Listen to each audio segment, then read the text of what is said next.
So the first theme, which is very much always a current theme, is it all effort or is it all grace? What is it? Does it matter what we do, or is it a free gift anyway? So effort versus grace. I'd like to read you the first saying. They call them, often the researchers call them logions. So let me be all posh and call it a logion. Logion 1, Jesus said, whoever discovers the interpretations of these sayings will not taste death. Now that's a saying you have to think about. Immediately up comes the question, what on earth does he mean by that? It challenges us to find out the meaning for ourselves and to find out the true interpretation. I can't tell you that. That would be my interpretation. But the true interpretation is to really listen attentively, deeply, read it with attention. And the idea is always in the whole early Christianity is you take then that reading and then you go into contemplative prayer. And it's in the silence of contemplative prayer that the answer comes. And that's the beauty. So it is a mixture between you having to pay attention, that's your effort, and to pray. And if you do that, then there is the grace, the gift of insight.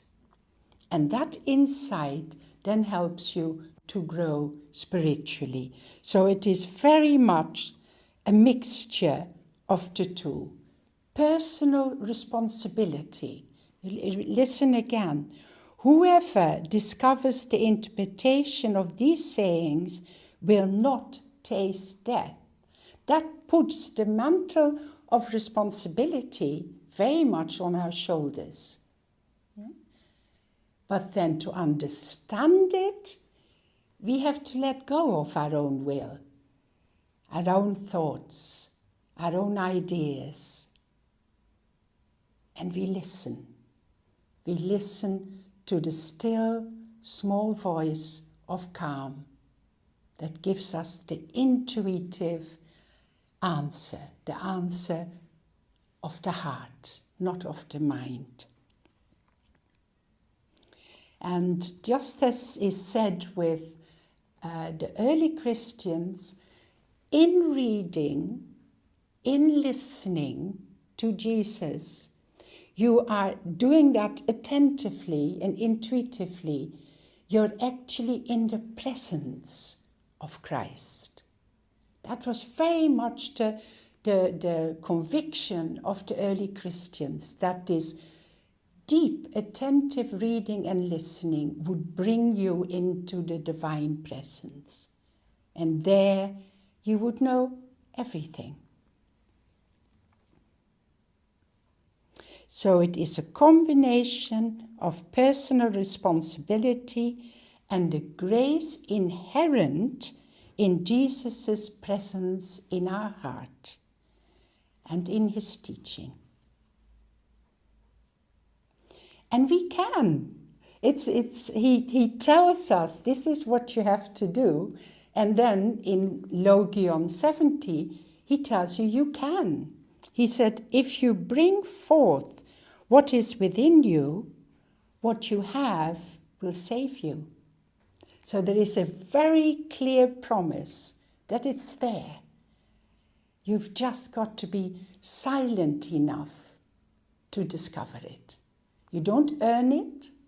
You don't get it as a prize.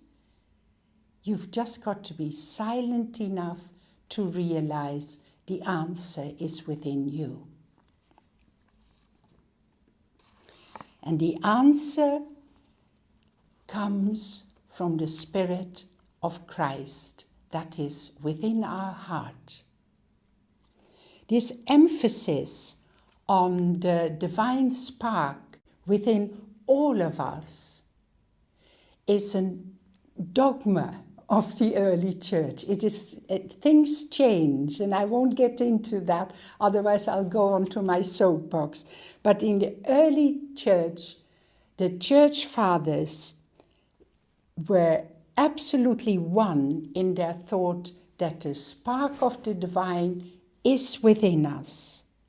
It is an apostolic doctrine of the early church, and because the divine spark, that was a nice Spoonerism, divine spark is within us, we can discover the meaning and the teaching we need to hear to transform into wholeness, into a true human being.